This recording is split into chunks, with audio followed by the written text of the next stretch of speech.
Saloon, Part 9, for the record. See Bouvier's Law Dictionary, Volume 1. And as I also said, see Sesque v. Act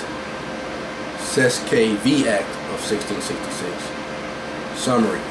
The powers has declared each man and woman since birth dead and missing at sea. Therefore, the powers have taken custody over those men and women by creating a straw man in all capital spelling similar to the given name of each man and woman spelled in proper English at their birth.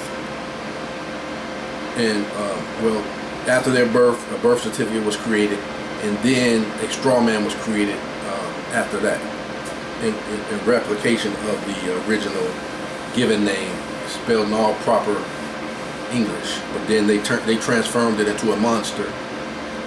Reference previous videos for the definition of monster by creating a fictitious or legal fiction in all capital spellings and variations thereof.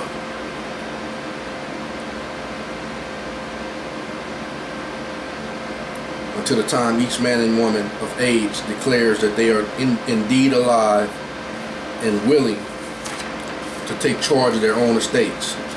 I have already established this process, and I am giving notification of my action in good faith to recover my estate and be an executor and secure party creditor, as well as the interest holder of the said estate, dissolving this de facto corporate process by notifying and putting this discharge process into action, whereby such public utility companies and service companies have already been notified of this process and accepted it in good faith, such as Southern California Gas Company, Southern California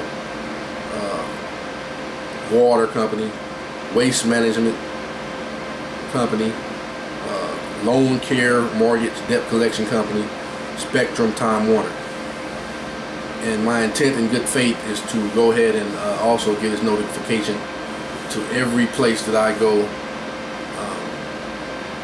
shop or buy or purchase in good faith and in accordance to the law, because you cannot pay for anything with fiat. Fiat is just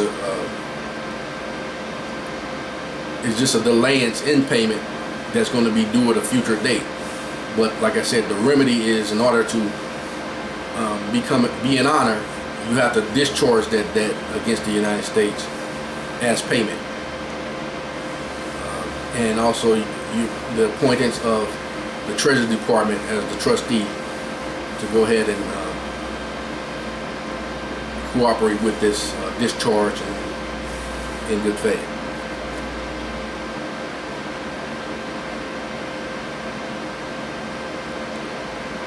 Each utility company has shown their approval on recorded line. All those, and like I said, several of those have already corrected their action in good faith, apparently, and I will keep you updated.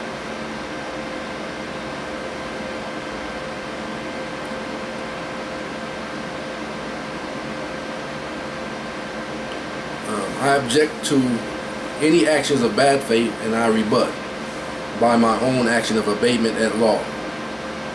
1. Section 2. A civil action is legal demand of one's right, or it is the form given by law for recovery of which is due. See Bouvier's Law Dictionary, Volume 1. I serve notice that in the event that I am coerced into using fiat currency for small claim purchases, I will authorize discharge and set off and charge off of the fiat debt notes by my signature, but really my autograph and self-identifying thumb print or mark as my official mark. I will hold those who attempt to make me dishonorable by attempting to deny my will to discharge such debt and payment. I will transfer the debt and payment as owing to each agent in their company of utility store collection agency being in bad faith. For the record, I am not a straw man, nor am I a customer in the sense of enslavement or debtor. I am the creditor. I am the living man in full life, being secured party creditor and interest holder over the estate Anthony Madrus Pooler, de jure in proper English spelling, but de jure corporate entity, Anthony Madrus Pooler, their fictitious character in all caps and all his derivatives. No deceptive practice of the agents of the state will change this status. I operate in the status of white, not white as being associated with man, but as far as operating in commerce, I operate as a free white person.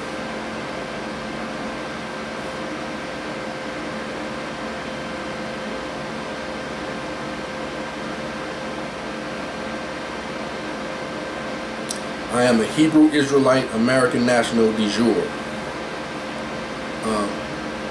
Also, as to the land of what is termed today America, I am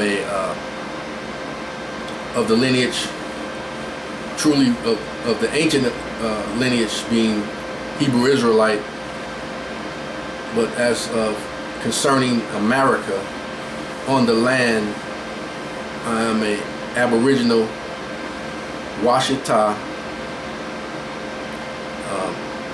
Moor, M-U-U-R, indigenous to the land by right, inherent power, and is established.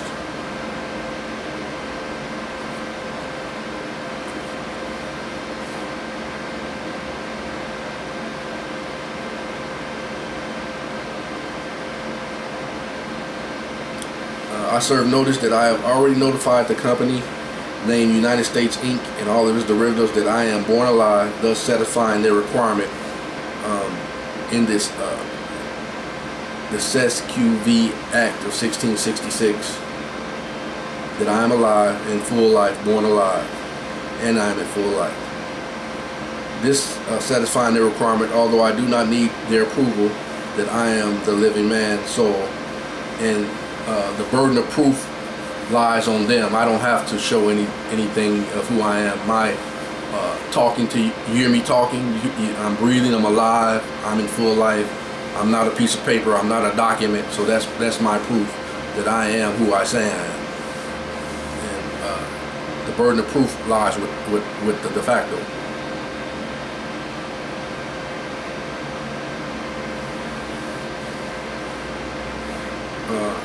I am a living man, soul, and not a corporate entity they created for commerce called the straw man. It is established and it is finished. Who the Son has set free is free indeed.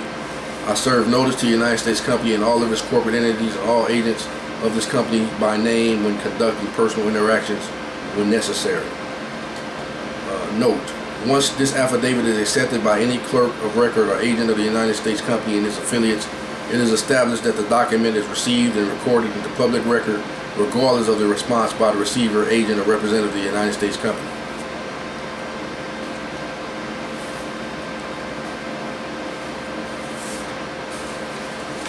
Bouvier's Law Dictionary, Volume 2, Remedy. Remedies may be considered in relations to Section 1, the enforcement of contracts, Section 2, the redress of torts or injuries. Background: 1933, the bankruptcy of the United States.